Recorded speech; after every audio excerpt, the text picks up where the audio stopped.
Twe ibintu vy'amazi twabona tuvoma gusa ntitwari tuzi amazi yava.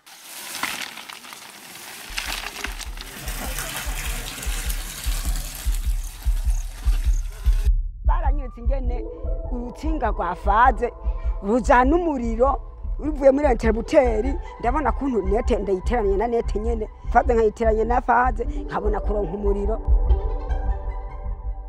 Dans l'optique de garantir la durabilité des services d'eau et de promouvoir les services comme l'eau, l'hygiène et l'assainissement inclusif et sensible au genre, l'UNICEF a financé un projet dit « Autonomisation des femmes dans le secteur de l'eau, l'hygiène et l'assainissement ». Le projet est mis en œuvre par l'Association des femmes ingénieures actives pour le développement inclusif, FIADI en sigle, en collaboration avec l'Agence burundaise de l'hydraulique et l'assainissement en milieu rural, AMER en sigle.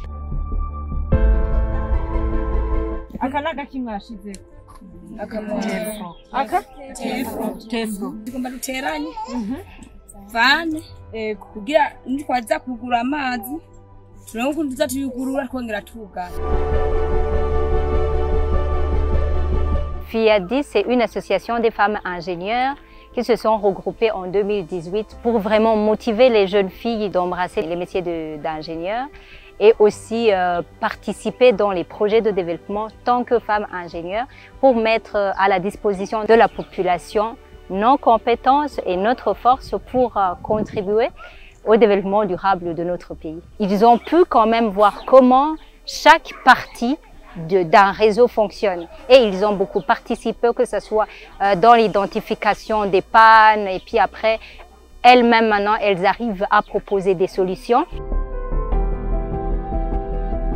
Nahano twe tuvoma ahantu hamazi akunda gukama ariko nukuri abantu batwigije no gukora amazi bubaho.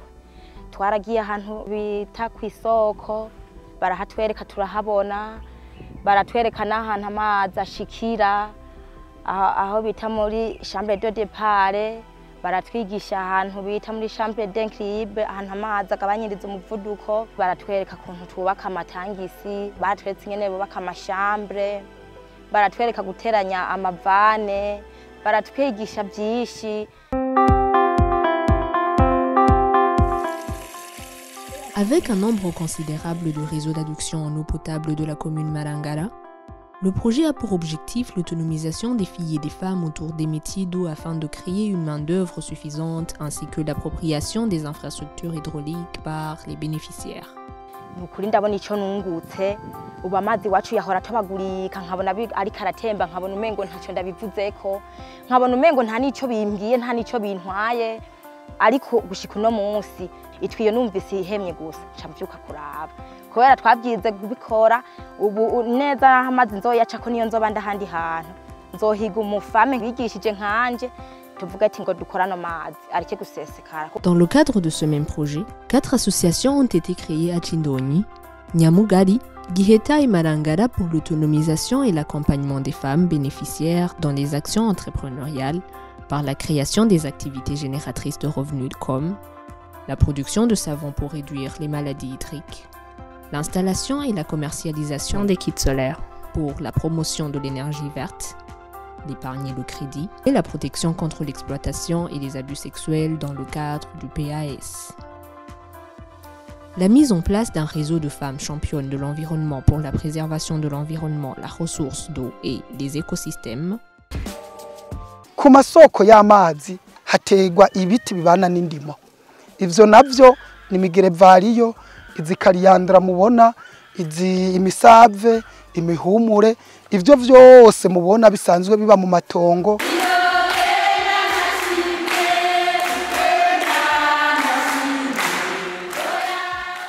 Turi kuri chantier école aho twashatse bigire neza ivyo byo gukora amazi twarabahaye amateori no musi rero turi kuri tere ivyo byose ni mu ntumbero yo kwigisha babakenyezi bagira ubumenyi buhagije mu byo gukora amazi kubera umugamba ari kwiteza imbere k'umukenyezi twaciye twiyumvira rero mu gihe tubari ko arakora amazi kuronka utundi tuntu yokora tuca turashiramo ikintu cyo gukora amasabune bazoshobora kwiteza imbere.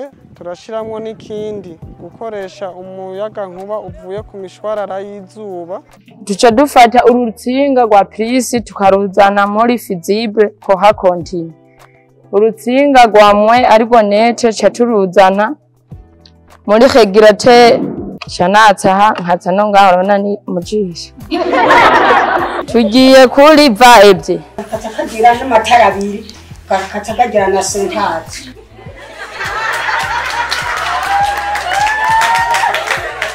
Iyo mu nzu ushatse koza amasahani wifitiye agatara mu nzu uramyasa.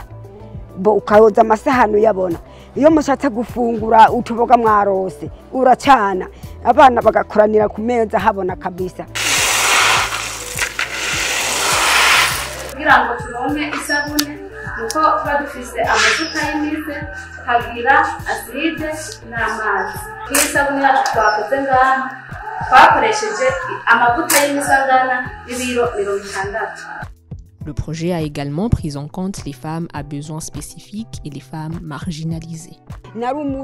Umutwa musangwa butakaze yewe kugira ngo ndonke izinyigisho ni nk'amavantaje nagirwa kabisa. Uwagize amahirwe akaja mu mugambi ntasabane ngayifate minene yago ni umugambi mwiza kandi uzotuma ugira imbono ku muntu ari kariga. Narahigiye n'ikize cyo kugira isuku mu rugo kubwaya amazi nani isuku kumbe twari tunafise nta niki twari tubayeho gusa mugako bw'umugambi w'amazi turashobora kugira isuku wa mwana wakagenda kwishura neza anezerewe yoze.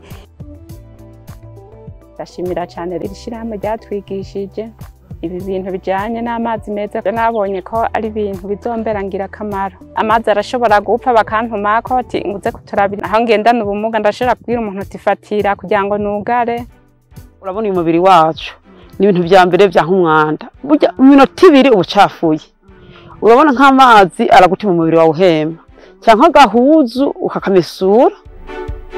Niwonde yarize kadashoboye azovuga ati jya gukora bishoboye wewe nanze reka ngende.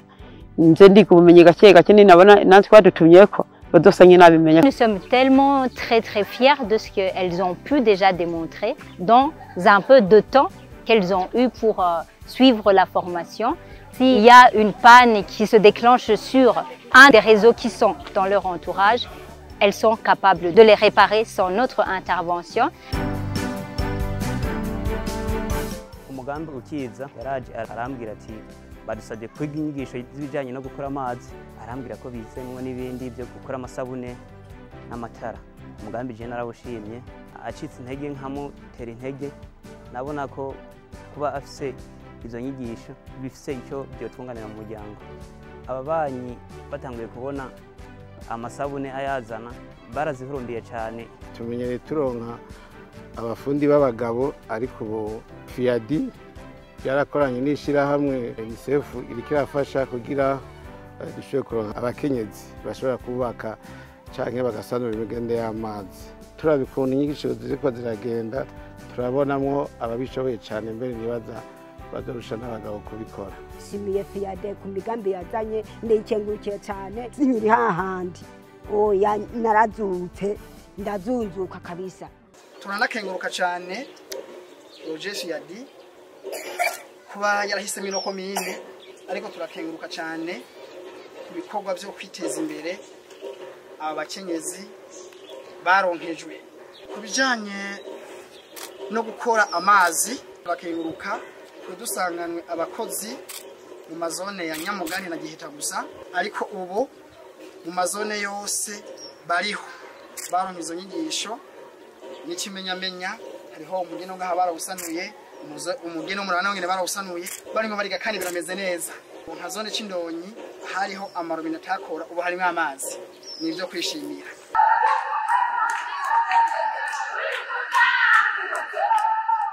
À la fin, 50 femmes de 20 à 30 ans issues de 4 zones de Malangara ont été formées et certifiées dans la plomberie, la maçonnerie élémentaire, l'entretien et la maintenance des infrastructures hydrauliques, les bonnes pratiques environnementales, la fabrication des savons, l'installation et la commercialisation des kits solaires.